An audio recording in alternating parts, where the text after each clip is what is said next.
নমস্কাৰ বৰ্তমান মই আছো যোৰহাট চিপাহীখোলা আৰু এই চিপাহীখোলাৰ বৰ্তমান মই এখন শিল্পালয় বুলি এখন শিল্পকলাৰ স্থানত আছো আৰু ইয়াৰ যিখিনি কাম আমি আপোনালোকক দেখাবলৈ কাৰণে চেষ্টা কৰিম আপোনালোকে ভিডিঅ'টো শেষলৈকে চাই থাকিব। এয়াই হৈছে শিল্পালয়ৰ প্ৰৱেশদ্বাৰ আৰু আমি যদি ভিতৰলৈ সোমাই যাওঁ তেনেহ'লে আপোনালোকে এনেদৰেই দেখিবলৈ পাব তেখেতসকলে অতি সুন্দৰ আৰু সুনিপুণভাৱে নিৰ্মাণ কৰা এনেধৰণৰ প্ৰতিমাসমূহ। এইফালে তেখেতসকলে যিসমূহ প্ৰতিমা বা যিসমূহ মূৰ্তি তেখেতসকলে বনাইছে সেই মূৰ্তিখিনিৰ ফটোখিনি ইয়াতে লগাই ৰাখিছে আৰু এইখন হৈছে আমাৰ অসমৰ প্ৰাণৰ শিল্পী হাৰ্টথ্ৰব জুবিন গাৰ্গ ডাঙৰীয়াৰ ফটো। তেখেতসকলে বনাই আছে, সম্পূৰ্ণ হোৱা নাই। আৰু এইফালে দেখিছে যে তেখেতসকলে এনেধৰণৰ সৰু সৰু কিছুমান বস্তু বনায়। তেখেতসকলে ৱাল পেইণ্টিঙো কৰে, তাৰ ইয়াতে কিছু উদাহৰণ আপোনালোকক দেখাইছোঁ আৰু এইবোৰ তেখেতসকলে কাম কৰা কিছুমান বস্তু আৰু ভিতৰতে তেখেতে বৰ্তমান কাম লাগি আছে।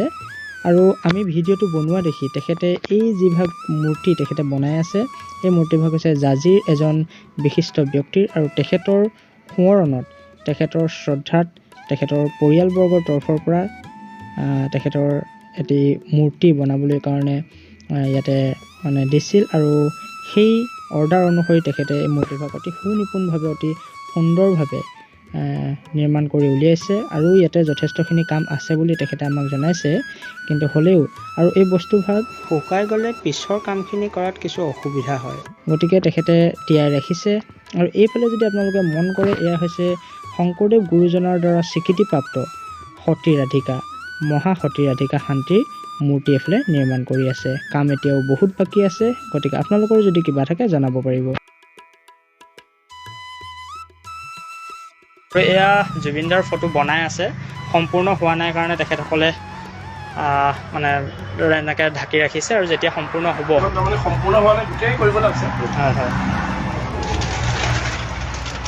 এয়া অসমৰ প্ৰাণৰ শিল্পী জুবিন গাৰ্গ ডাঙৰীয়া, তেখেতৰ কাম এতিয়াও বাকী আছে কিন্তু কৰি আছে, খুব সুন্দৰ তেখেতে কাম কৰি আছে আৰু আমি ভিতৰলৈ তেখেতে অলপমান কাম বৰ্তমান কৰি আছে, আমি দেখাবলৈ কাৰণে চেষ্টা কৰিম। এয়া হৈছে শ্ৰীমন্ত শংকৰদেৱ গুৰুজনাৰ দ্বাৰা স্বীকৃতি লাভ কৰা, সতী হিচাপে স্বীকৃতি লাভ কৰা সতী ৰাধিকা শান্তি। আৰু যেতিয়া নগাঁৱৰ টেম্বুৱনী নদীত যেতিয়া বান হৈছিলে আৰু সেই বানত যেতিয়া ভেটা বাৰে বাৰে মৰাৰ পিছতো যেতিয়া বান্ধিব পৰা নাছিল, তেতিয়া শংকৰদেৱ গুৰুজনাই কৈছিল যে এগৰাকী সতীৰ প্ৰয়োজন, যিগৰাকী সতীয়ে 3টা কাঠি লগা পলহত পানী আনিব পাৰিব আৰু সেই পলহেদি ইয়াতে পানী দিলেহে এই বান্ধ ৰাখিব পৰা হ'ব। আৰু সেই পৰীক্ষা, যিটো ইমান কঠিন এটা পৰীক্ষা, সেই পৰীক্ষাত অন্য সকলো শ্ৰেণীৰ যিসকল তিৰোতা, যিসকল মহিলা আহিছিল সকলো বিফল হ'ল, কিন্তু সতী ৰাধিকা এগৰাকী তাতে সফল হৈছিলে আৰু তেখেতে সেই পলহত পানী আনি দিয়াৰ বাবেই সেই টেম্বুৱনী নদীৰ বান্ধ ৰখিবলৈ সক্ষম হৈছিল। এতিয়া মই তেখেতৰ পৰা অকণমান জানিবলৈ কাৰণে চেষ্টা কৰিম। তেখেতে যিহেতু নেকি ইয়াতে আপোনালোকে যদি শিকিবলৈ এনেকুৱা কামৰ প্ৰতি যদি আপোনালোক আগ্ৰহী হয়, আপোনালোকে ইয়াতে আহি শিকিবও পাৰে, গতিকে অকণমান কৈ দিয়কচোন কেনেকুৱা হয় চিষ্টেমটো। তেনেকৈ মানে আমি ৱৰ্কশ্বপ দিওঁ, আমি 3 মহীয়া 6 মহীয়া বা এনেকুৱা ধৰণৰ আমি শিকোৱাৰ সেই ব্যৱস্থা ৰাখোঁ। এতিয়া অলপতে 100জনৰ 100জনক শিকোৱাৰ এটা প্ৰগ্ৰেম চলিয়ে আছে। তাৰ কাৰণে এইটো আপোনাৰ সম্ভৱতঃ জানুৱাৰী মানৰ পৰাই হ'ব চাগে। তাৰপিছতে কি হয় সেয়াই আৰু তেনেকৈ আমাৰ লগত যোগাযোগ কৰিলে গম পাব। আমি বিভিন্ন ধৰণৰ আমি অনুষ্ঠান কৰি থাকোঁ, বিভিন্ন ধৰণৰ জেগা হেৰি কৰোঁ, এই প্ৰগ্ৰেমবিলাক আমাৰ চলি থাকে। তেতিয়া আপুনি মানে আপোনালোকে শিকিবৰ ইচ্ছা কৰিছে, আপুনি কেনেকৈ কিমানটো আচলতে শিকাৰ কথা এটা আছে, আগ্ৰহৰ কথা এটা আছে। 15 দিনীয়া কৰ্মশালাও দিয়া যায় আৰু তাৰ লগতে মানে নাই আমি ভালকৈ শিকোঁ, পাৰফেক্টলি শিকোঁ বুলি ক'লে 6 মাহে বছৰ আমাৰ লগত শিকিব লাগিব কাম। তেতিয়া কাম আহিছোঁ। মই আগতে মুম্বাইত থকা, মুম্বাইতে আমাৰ ব্যৱসায় আমাৰ এইটো আৰ্ট ক্ৰাফ্ট এণ্ড ডিজাইনিঙৰ আমাৰ মামুজ ডিজাইনিং ষ্টুডিঅ' আৰু এই শিল্পালয় আমাৰ নিজৰ পুনে আৰু মুম্বাইত আমাৰ তাত আছিলে।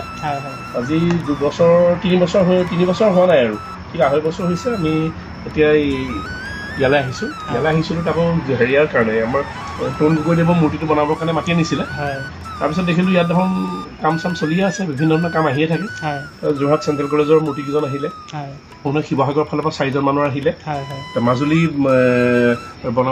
শ্ৰীৰাম বনমালী হাইস্কুলৰ প্ৰতিষ্ঠাপকৰ আহিলে হয় তাৰপিছত কণ্টিনিউ এনেকৈ বিভিন্ন ধৰণৰ আহি আহি আছে আছে। সেইকাৰণে আমি ইয়াত নিজৰ এটা অনুষ্ঠান এটা আমি ইয়াত হেৰি কৰি দিলোঁ হয়। আৰু লগতে আমি ইয়াৰ স্থানীয়সকলক আমি শিকাই আছোঁ আজি ল'ৰাখিনি নাই মানে এতিয়া আঘোণ মাহ হয় এতিয়া সকলোৰে খেতি খেতিৰ season। সময়। এতিয়া তাৰমানে সেইকাৰণে এইকেইদিন ছুটিত আছে হয়। ল'ৰাখিনি এনেই ইয়াত আমাৰ বিভিন্ন বহুত ল'ৰা জড়িত হৈ আছে হয় এইটোৰ লগত আৰু যদি বিচাৰে আমি আপোনালোকক সেইফালেও আমাৰ তাৰমানে এনেকুৱা এটা খুলিবৰ কাৰণে হয় বা আপোনালোকৰ তাত হেৰি সহযোগ কৰিলে হয়। আমি সেইফালে ট্ৰেইনিং চেণ্টাৰে নহয় তাৰমানে এনেকুৱা এটা খোলা আমাৰ শিল্পালয় এখন খোলা খোলা আমাৰ কোনো প্ৰব্লেম নাই হয়। সেইফালে কাৰণ সুদূৰ অসমতে আমি সকলো জেগাতে প্ৰায়ভাগ তাৰমানে প্ৰতিখন ডিষ্ট্ৰিক্টতে হয়। এনেও প্লেন এটা লৈ আছোঁ যে শিল্পালয় এখন স্থাপন কৰিম হয়। আৰু সেইটো অঞ্চলত আমি শিকাই মেলি তাত দায়িত্ব দিম হয় হয় তাত আমি দায়িত্ব দি থৈ আহিলে হ'ব সেইটো। তাৰ যিখিনি ধৰি লওক ডাঙৰ কিবা কাম আহিব যিখিনি নোৱাৰা কাম আহিব সেইখিনি আমি গৈ কাম কৰি দিমগৈ হয়, হয়। আৰু তেওঁলোকে কাম কৰি থাকিব পাৰিব তাত তেনেকুৱা ধৰণৰ কথা আছে কিছুমান পৰিকল্পনা আছে আৰু হয় হয় হয় ঠিক আছে আপোনাৰ নামটো মোৰ নাম পবিত্ৰ শইকীয়া যদিও ৰাইজে মোক ৰিক বুলি জানে হয়। আৰ্টিষ্ট ৰিক ঘৰ ইয়াতে মোৰ ঘৰ ঢেকীয়াখোৱা ঢেকীয়াখোৱা হয় হয় হয় ঠিক আছে ভাল লাগিলে লগ আজি পাই। আজি আপুনি একদম আপুনি অকস্মাত আহিলে হয় হয় মোৰ গোটেই সেইটো গোটেই চুৰে চাব নোৱাৰা হৈছে কিন্তু অলপ হেৰি কৰি আছোঁ হয়। ইন'ভেশ্যন কৰি আছোঁ